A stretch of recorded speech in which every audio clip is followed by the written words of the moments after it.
Hi, I'm Rick Belt, the EV Mic Guy. Thanks for watching. Reading through our viewer mail, I came across this one from Corey in Wallingford, Connecticut.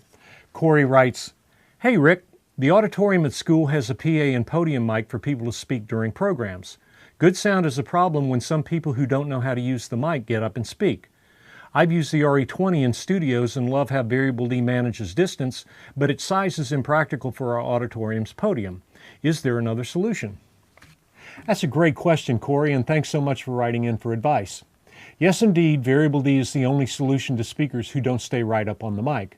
And you're right, the RE20 size will probably make it impractical on the podium.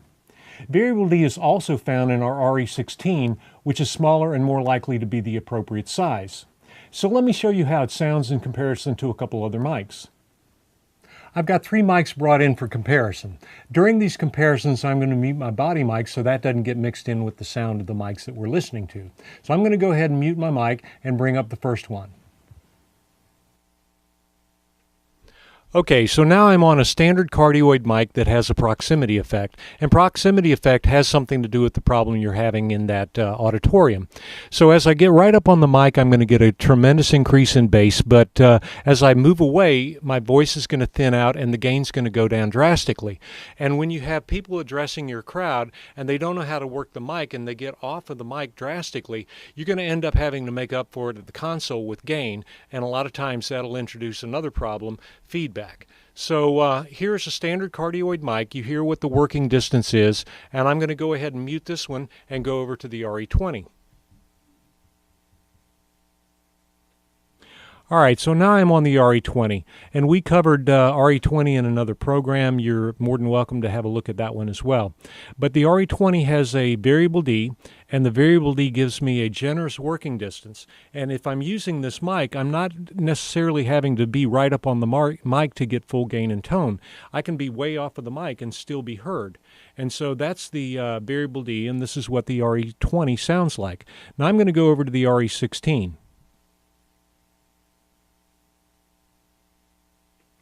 All right, so now I'm up on the RE16, and as you can see, it's a smaller profile mic, and it's certainly more appropriate for a podium.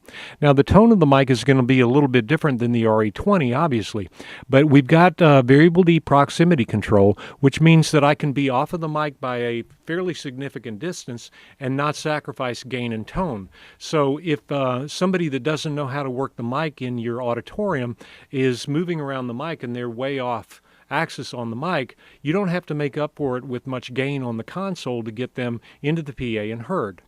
So those are my comparisons, and this is the RE16 compared to the RE20.